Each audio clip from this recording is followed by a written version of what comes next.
Hey, hi, hello. Welcome to Diana Emerson today. We are going to be listening to Murderous Greed, Father and Son Kill for Inheritance, Nightmare in Suburbia. A city built on an honest and hard-working industrial past. But in January 2000, life for one community here would never be the same again. In the whole of my 17 years with South Yorkshire Police, this is one case I will never forget. For behind closed doors, this city hides the darkest of secrets that would shock, disturb. This is actually the most gruesome body I've seen. And shake the foundations of a small and respectable neighbourhood forever. People really wanted to know the truth, hoping that in fact this will be like a nightmare that will go away. But it didn't.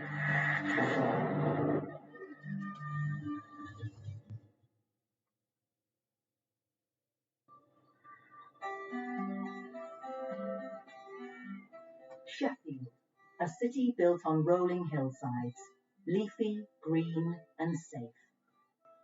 We're only about 2 or 3 miles from the Peak District, where we've got all that beautiful scenery and the Pennines.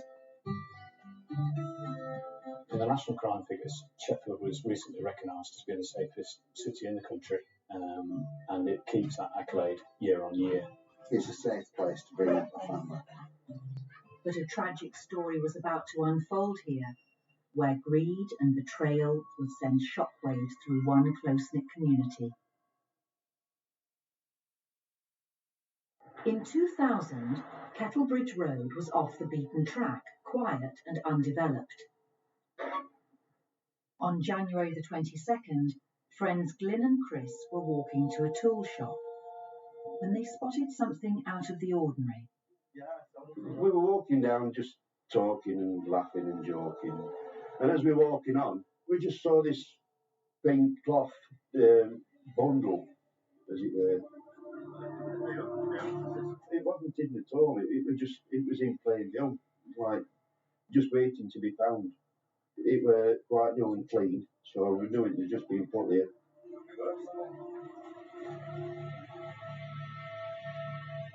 Well, we undid the blanket, and inside the blanket were an old doll. We opened old doll up, which looked fairly brand new, and we took out like a big plastic sheet, and that was all tied up as well. And it smelt of diesel. My friend, he says it could be an engine or American horse saddle.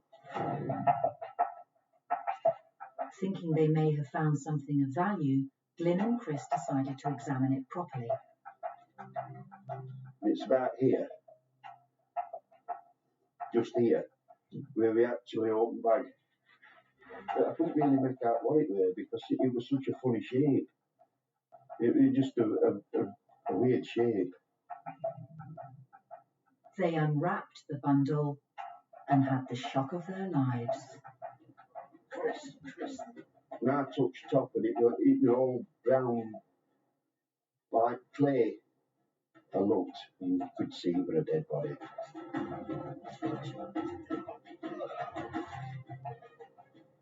And that's the time. I won't look at it again. Shaken by this gruesome find, Glyn immediately called the police.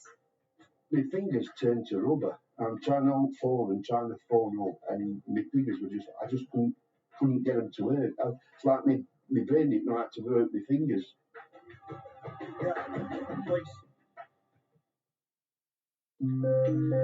Detective Constable John Cousins was on duty at South Yorkshire Police that fateful night.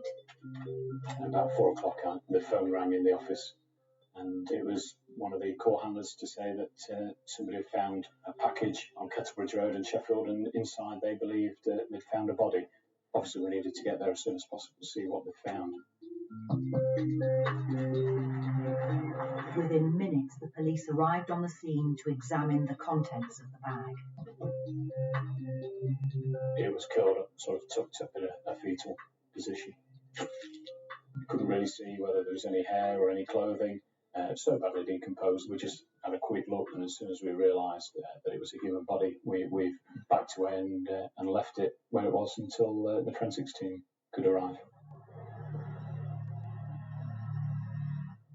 That was probably the first time I'd seen a body that was so badly decomposed or in that state. It wasn't only DC Cousins who was stunned by what he saw. 25 years in the force hadn't prepared Detective Bob Vary for what had been dumped in Kettlebridge Road. Like most police officers, I've seen dead bodies on numerous occasions. This is actually the most gruesome body I've seen in terms of its decomposition. To achieve that state of decomposition, it would have been dead for a number of years. The state of the body was in stark contrast to the condition of the bag it was in. The bag itself looked very clean and new to look at. That certainly didn't look as if it had been there a long time, considering the time of year that it was. It was clear that the person hadn't died there and had been actually put there. A full-scale investigation was mounted by South Yorkshire Police. But from our perspective, there are actually three major lines of inquiry. The first line of inquiry was the location where the body was actually found. And the second line of inquiry was the body wrappings itself, the sheets and the plastic and the carrier bags. And the final line of inquiry was the body itself. The decomposed remains were taken to the mortuary for a thorough post-mortem examination. We weren't actually sure at that time whether it was a male or a female, and we certainly didn't know who it was or why it was there, or in fact how it had died. Detectives were hoping the post-mortem would give them some clues as to who this person was. Once we identified the body, then the pieces of the jigsaw would actually fit together. However, identifying the body was to prove a huge hurdle. The decomposition of this body extended to all the major organs. It was not just the flesh of the body. So we had difficulty establishing whether this was a male or a female. But the post-mortem did reveal two vital clues about the person's history. The lungs of this person were quite damaged and were quite black, which indicated that either they'd been a heavy smoker throughout their life or had worked in some kind of heavy industry. There was some abnormality with the chewing surfaces of the teeth, but other than that, there was nothing from that first post-mortem. After a second post-mortem, the police still had insufficient evidence to identify the body. The only way forward was to strip away the layers of decomposition and get under the body's skin. We needed an expert in skeletons to become involved, and they defleshed the body that we had. The corpse was stripped of its flesh and boiled for 3 weeks, and although extreme, the procedure was to provide police with their first real breakthrough. From that skeleton, we were able to establish that it was a male. There was indications that the deceased had been subject to operations on both his feet, and this person was somewhere between 50 and 60 years of age. The pathologist revealed that the operations on the dead man's feet were for bunions. He also found that the man had suffered from arthritis, and one of his fingertips was missing. South Yorkshire Police had no record as to who this person might be. There was nobody missing that fitted this profile. Still without an identity, the police concentrated on the wrappings in which the body was found. As it was discovered in winter, detectives believed the sheets around the body should have been significantly more weathered than they were.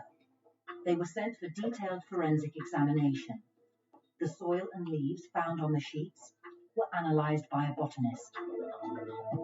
The botanist was able to establish that the body had been exposed to the elements in the autumn of the previous year, which gave us the clearest indication that it had been moved from the place where it died around about autumn of 1999. As the body was found 3 months later, in January 2000, this new evidence confirmed to detectives that someone may have attempted to hide this man's death. For whatever reason, this person's death had been concealed, and had been concealed for a number of years. And for whatever reason, that the body had recently been deposited on Kettlebridge Road.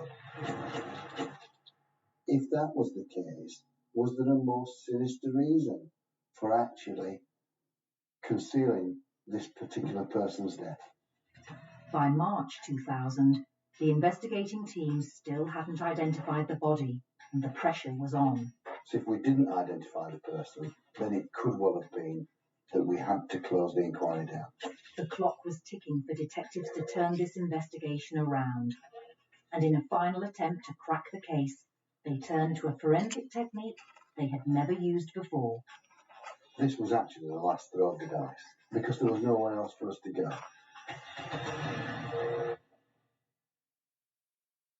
I think that's an interesting thing. This one piece will make 52 layers. Watch on mobile devices or the big screen. All for free. No subscription required.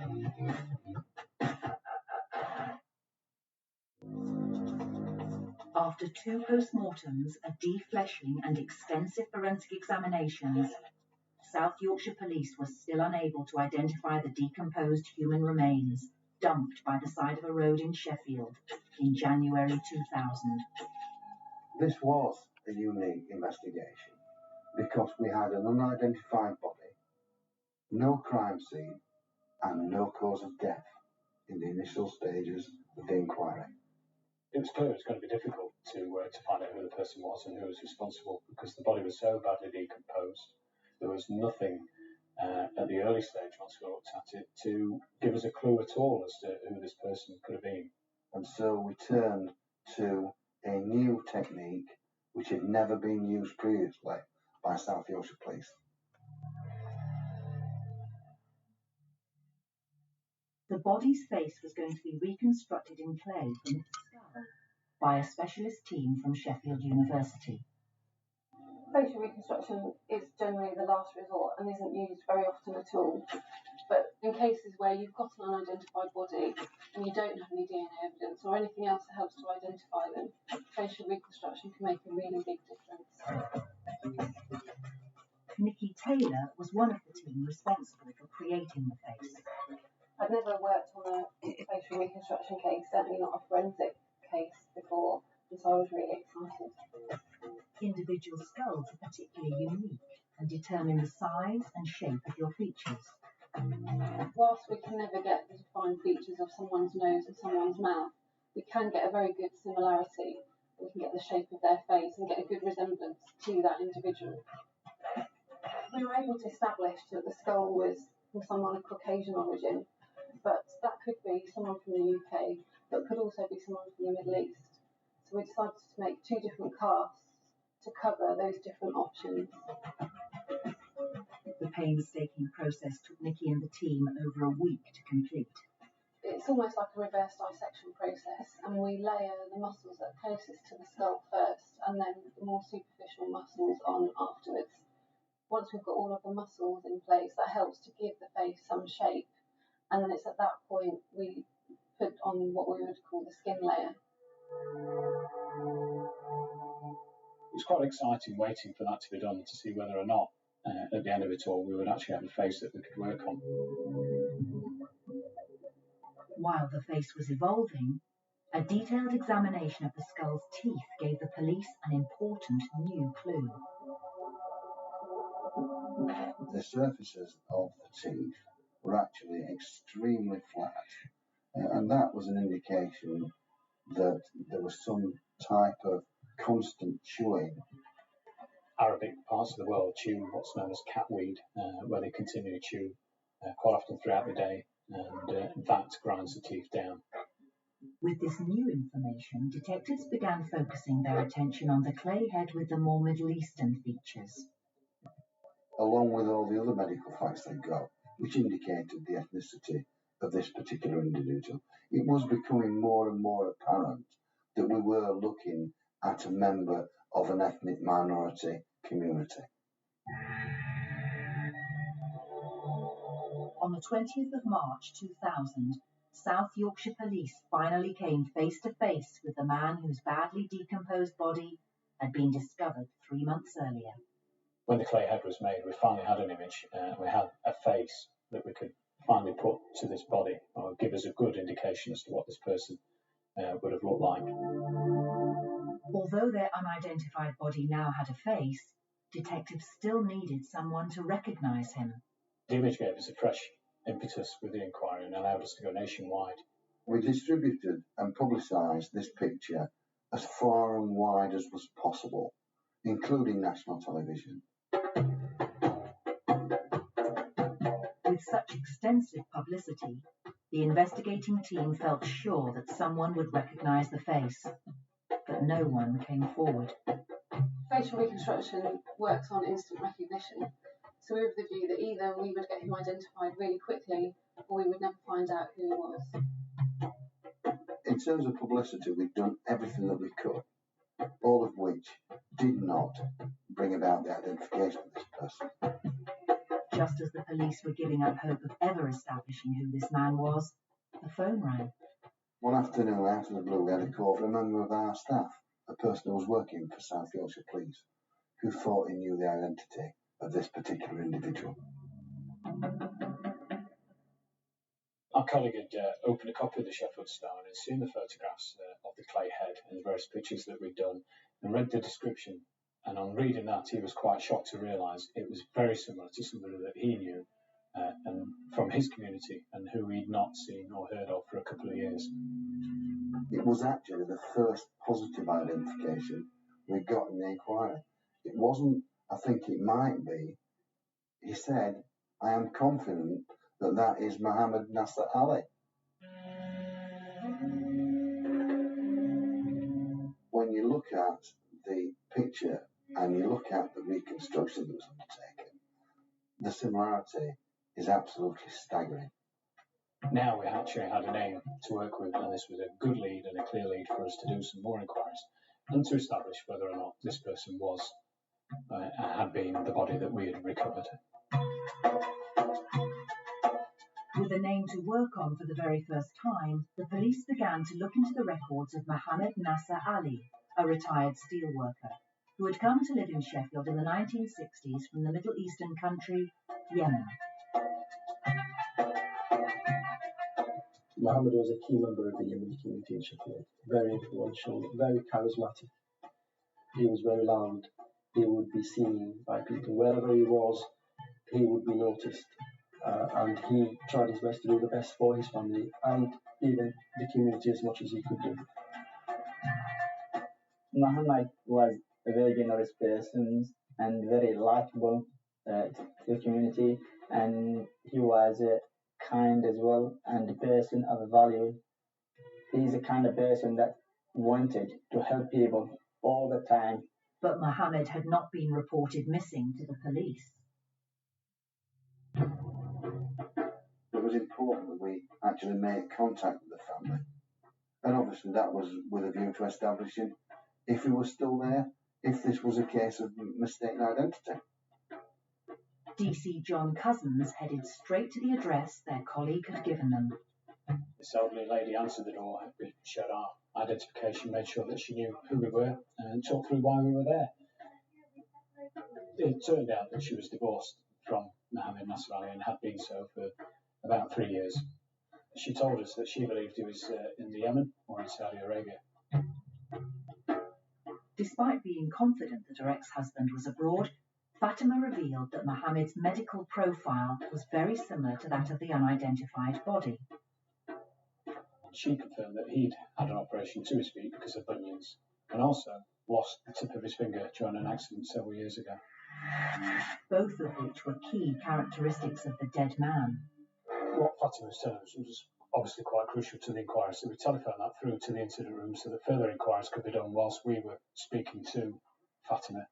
Suddenly we were faced with what was a relatively slow time inquiry picking up pace quite dramatically. The office staff were actually making contact with the GP and dentist to actually confirm the information that we already had. Everything was pointing very positively to the fact that this body that we discovered was in fact Mohammed Nasser Ali. However, Mohammed's ex-wife Fatima was insistent that he was abroad, and this was backed up by her son Hassan, who arrived at the house soon afterwards. He told me that he was alive and well, living in Saudi Arabia. And I asked how he knew this, and he said that he had letters from him, and he showed us those letters. On closer examination, DC Cousins could see that there was something not quite right about the letter supposedly written by Mohammed to his son. There was writing on the letter that was obvious straight away. It was different writing. It was in different coloured ink, but he was adamant that this was from his father, and he was alive and well. And it wasn't just Mohammed's family that believed him to be out of the country. His friends and neighbours were also under the impression he was abroad, as he had not been seen by anyone for over 2 years. Mohammed has always been a big part of the community, and at one stage he wasn't around anymore. He just disappeared from the community. The questions people were asking about Mohammed was simply, where is he? People will be told that he's in Mecca. Mecca is a holy city in Saudi Arabia and the centre of the Islamic world. It's very possible for a Muslim to decide to move to Mecca, and for someone in Muhammad's age, it's even more possible that that was the case, and people just simply left it at that. Whilst many of Muhammad's friends accepted this story, others were not convinced. People go to Mecca nearly every year from Sheffield, but no one said that he met them there. And for Muhammad to devote to be there all his time, I think it was a bit suspicious. Back at the house, Hassan was helping police with their inquiries. He gave us an identification card and a driving licence, which had a photograph of his father. Hassan got these items from a briefcase which contained a lot of documents, all sorts of things relating to his father and to himself, to money transfers from Sheffield out to the Yemen, and also we found a copy of a flight ticket in his father's name. Presented with so much conflicting information, police felt they needed to talk to Hassan more thoroughly. Hassan agreed to come with us to the police station whilst we were waiting for the results of the other inquiries that were taking place. Checks were being made at the GP practice for Mohammed Nasser Ali, and we hadn't got those results yet. When that information finally came through, it proved vital to identifying the body. We were given the news that the GP had confirmed that the details of his patient, Mohammed Nasser Ali, were similar to that of our profile, in that he had got a missing fingertip, he had had an operation on bunions on his feet, and he suffered from arthritis.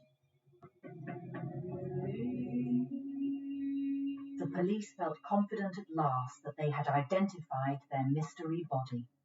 All the information we now had was pointing directly towards the body being that of Mohammed Nasser Ali. However, we got his son Hassan telling us that he believed him to be safe and well. Why would he lie? After a number of interviews, police began to find further discrepancies in what Hassan was telling them. There were some inconsistencies with his story because he jumped from him being in Saudi Arabia to him being in Yemen. He was telling us about the fact his father had wished to go out to get married, but he wasn't sure who he was getting married to. So there were one or two things just weren't ringing true about what he was saying. Like the police, Mohammed's friends and neighbours had also been given conflicting stories about his whereabouts from his family. Sometimes they said he's in Saudi Arabia, sometimes he said, okay, stayed in Saudi Arabia for a bit and then went back to Yemen. And some of the answers is in Oman. So they get like a mixed answer because people did talk. Either the son was mistaken in what he was saying or he was telling lies. If he was telling lies, that would be a motive, in our view, to establish the fact that he knew something about his father's death. With overwhelming circumstantial evidence all pointing to Hassan hiding the truth about his father's death, the police were left with no alternative. Somebody somewhere wasn't telling us the truth. We weren't happy with what Hassan was telling us. So at that point, he was arrested on suspicion of murder.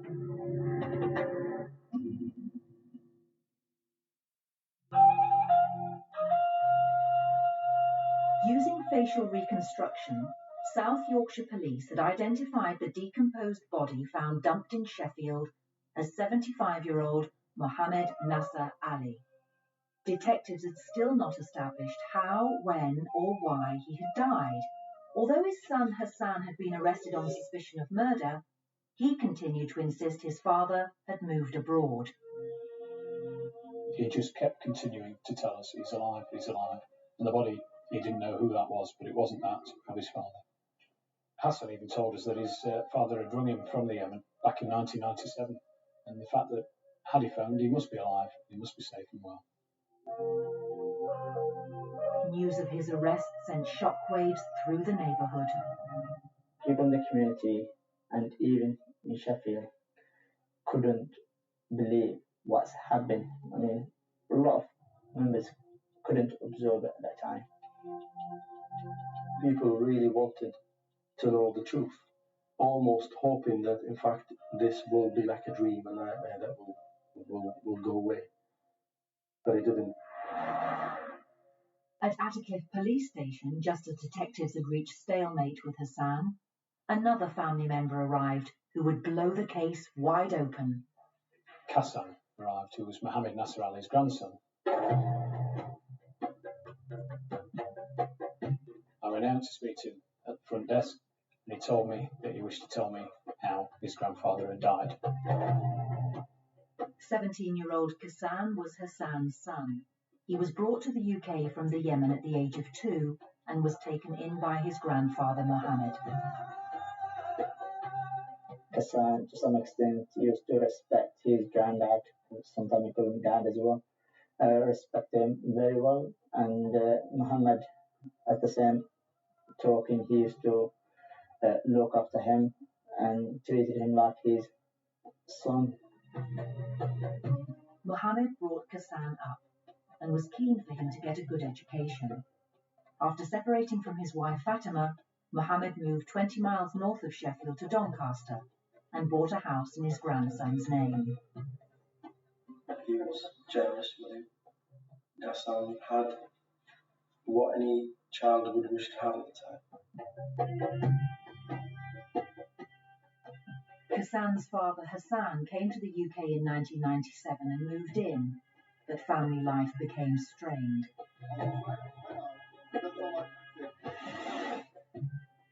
When I spoke to Kassan in an interview, he was telling us that in October of 1997, himself, his father Hassan, had had an argument with his grandfather, Mohammed Nasser Ali, and that same night, following this argument, his grandfather had died during his sleep. This dramatic turn of events had occurred after an argument over money.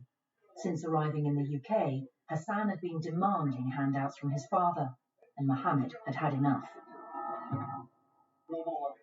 When Kassan said his grandfather had died in his sleep, bearing in mind his general age, that was actually a realistic prospect. Whilst this explanation initially seemed reasonable, what Kassan went on to tell detectives made no sense at all. He went on to say that they then decided to bury the body in the cellar of that address. We asked Hassan what was supposed to happen, what he should do when somebody died, and he just looked bemused. He was telling us a story which looked as if his grandfather had died naturally, and the only thing they'd done wrong was to dispose of the body in the way that they did. The fact that they had hidden the body and not reported his death to the police aroused suspicions. Why would somebody bury a relative in this way? Why would they have to conceal their body? If he died of natural causes, the proper and correct way is to notify the authorities and deal with the body correctly. To verify Kassan's version of events that night, police needed to get Hassan's side of the story. We then interviewed Hassan further and told him what his son Kassan was telling us and what he was confessing to what had taken place. And at this point, Hassan then refused to speak to us anymore. Yet again, the police had hit a brick wall, but overnight, events would take a dramatic turn. The following morning when we got to work, we were told that Kassan wanted to speak to us some more.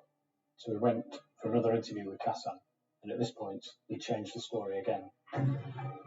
Kassan told us that his grandfather hadn't, in fact, died in his sleep. He told us that he'd heard his father arguing with his grandfather, and this argument was getting more and more heated.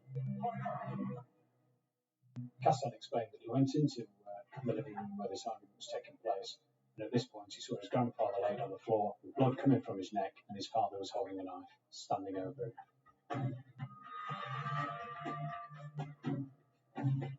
Kassan went on to say that they dragged the body into the kitchen, where it was left overnight. The next morning, they then cleared up the house, washing the knife in the sink, washing the kitchen floor, and they then placed the body in the cellar of the house. Kassan's dramatic revelations left detectives astounded. These were big claims that we were getting from Kassan. They were quite a surprise because from the previous day we got Hassan telling us his father was alive and well, and then we went to Kassan telling us all about how he died in his sleep, to now how his father had murdered his grandfather and he had helped in disposing of the body. Detectives put Kassan's accusations of murder to his father. Hassan was quite clearly shocked from what we were telling him, but he was adamant he wasn't going to tell us his version of the events. He stayed exactly as he had been by saying no comment to every question we asked him. Because of Hassan's refusal to talk, police needed evidence to support Hassan's story. It's important that we actually try and corroborate what Kassan was saying forensically, if that was at all possible. Detectives raced to the house in Doncaster, the scene of the alleged crime. At Palmer Street, we did find, with the help of forensic scientists, a trail of blood in the main living area, which led to the cellar head. Kassan had explained that he'd wrapped his grandfather up in a settee cover, and then carried him down into the cellar of the house, where they placed him into a trunk, and then built the tomb around the trunk. Kassan had gone to great lengths to conceal that body. It actually made a makeshift tomb out of brick, and then put flagstones over the top of that. They then painted the entire tomb to make it look just like a structure inside the cell. As well as bloodstains on the lounge carpet, forensic scientists also matched foliage from the garden to foliage found with the decomposed body more than 20 miles away. And significantly, we found propped up outside the house a broom, and on that broom was green paint. In that green paint was a fingerprint, which ultimately was identified as being Hassan's fingerprint. This evidence put Hassan at the scene of the crime and implicated him in the subsequent cover-up. However, he continued to deny everything. Hassan didn't want to know what we were saying and just couldn't answer any more questions from that point on. At the end of the interviews with Hassan, we asked him if he was willing to let his son stand alone for what had taken place, to which he said, "The truth will avail." Whilst evidence was stacking up against Hassan, police were also starting to question Hassan's involvement in events that night. Hassan also explained that the argument had also been about the transfer of the property of Palmer Street back into his grandfather's name from his own. He wasn't happy with this. When detectives got hold of the deeds of the property, they found Mohammed had transferred ownership from Hassan's name into his own. But they could also see the deeds had later been changed back again. Hassan had changed those deeds back into his own name so that he again was the owner of the property, and it appears that this took place after the death of his grandfather. There were documents which we could show had been forged by somebody back in the Yemen and sent through to the land registry here in the UK and to the solicitors here, quite clearly fraudulently. With evidence of this motive for murdering his grandfather, detectives could see Hassan was far from innocent. It is clear that Hassan was the person who used the knife on him. But our view was that this was a joint venture and that it was a premeditated and planned murder to ensure their financial security together. Hassan throughout his interviews denied that he was responsible for killing him. But because of what he did, he was as guilty as his father because they clearly had conspired together to dispose of the body. With proof mounting to support the theory that both men were involved in the murder, detectives were left with only one option. As a result of all the evidence that we found at the house and because of the confessions that Hassan had made, both men were charged with murder. The family's friends and neighbours could not believe the nightmare that was unfolding. The fact that Mohammed had died was in itself a shock. But even more shocking was the fact that it was revealed that his son and grandson had been arrested on suspicion of the murder. That was beyond comprehension. It really had a massive impact on the community. Detectives had charged the two men they believed were responsible for Mohammed's death, but they still needed to clarify and prove their motive for murder. At this point, we had a confession as to how Mohammed Nasser Ali had died, but we still didn't know why he had to die and how, 2 years later, his body was found at the side of Kettlebridge Road in Sheffield.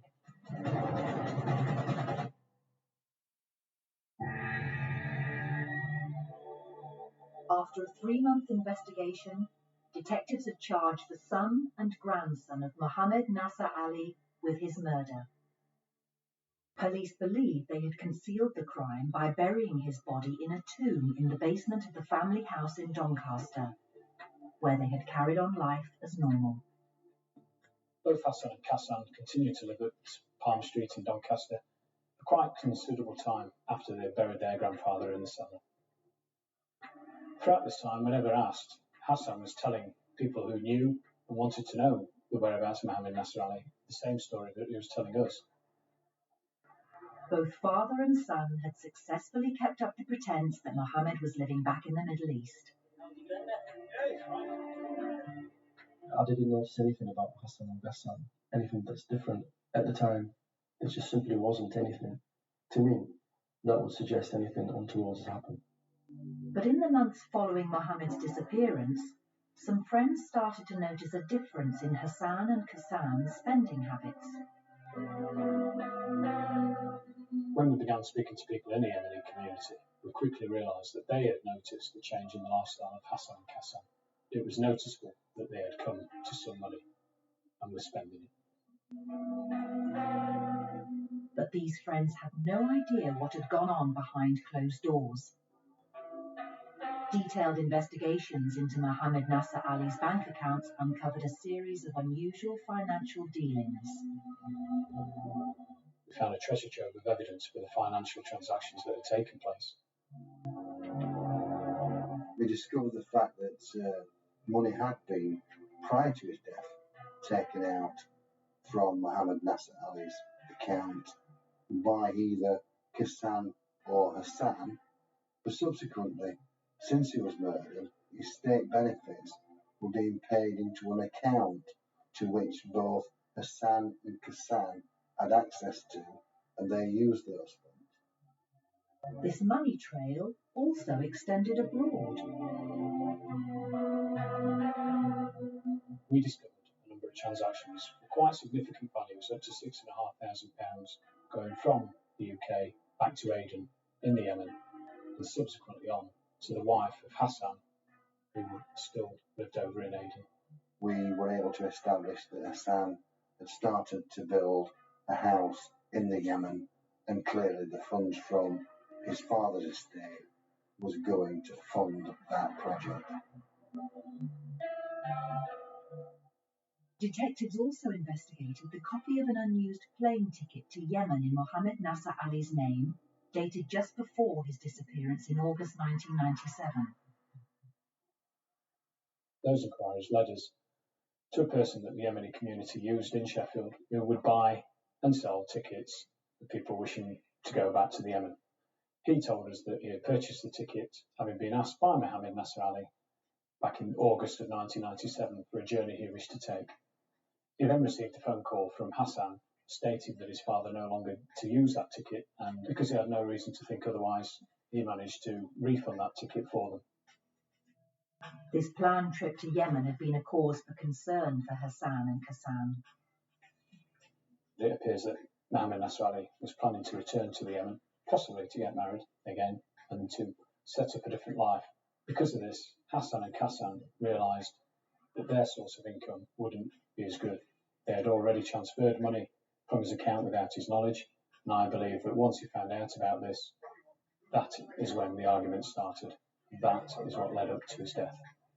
Both Hassan and Kassan had a considerable amount of financial motive for killing Mohammed Nasser Ali.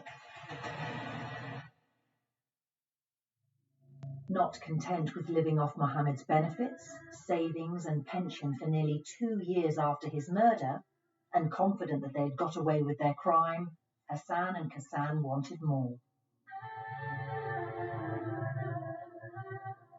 It all started to go wrong when they decided to sell the house in Doncaster. They were obviously concerned about selling a house that got a body in the cellar in case it was discovered. So they decided that they would go and remove the body and dispose of it elsewhere.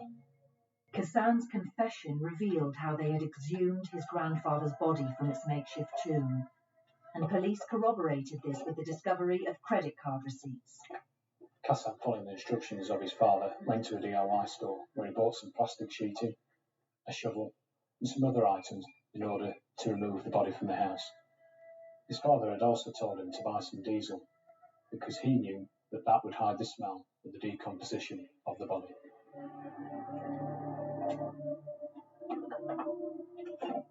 The two men broke open the tomb, removed the body of Mohammed Nasser Ali from the trunk, and wrapped up his decomposed remains before placing them in a sports bag and burning the trunk.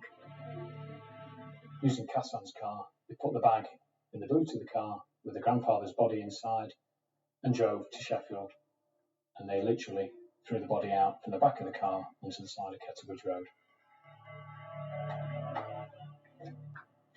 I think they were quite convinced that because of the badly decomposed state of the body, that it would never be identified. But Hassan and his son had no idea that Mohammed's discarded remains held a wealth of forensic information that allowed the police to identify him and ultimately uncover the crime.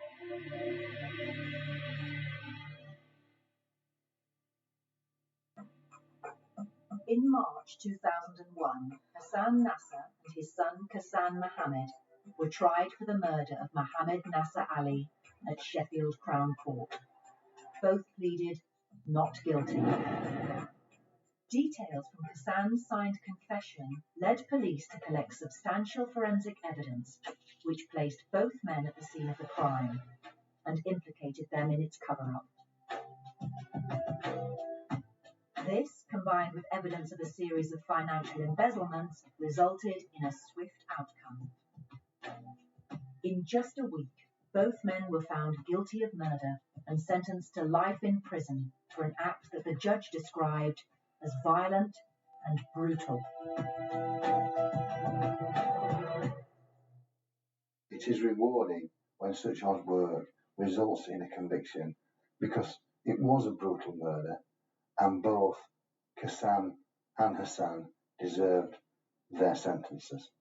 It was extremely satisfying for the team to, first of all, identify Mohammed Nasr Ali, but even more satisfying to secure the conviction of the two people responsible for his murder. For Mohammed's other relatives, friends and neighbours, justice had been done. When they were given their life sentences, people were just glad that it was over. It was the end, for many people, the end of a really dark chapter in the life of the Yemeni community in Sheffield. What Hassan and Kassan did was considered by a lot of Yemenis as insane, and the Yemeni community will not get over it easily. And it's sad that a man like Mohammed Nasr Ali should end his life in such a brutal manner, with little or no compassion from the very close members of his family. He did not deserve to die in the way that he did. He will always be remembered and will always be missed.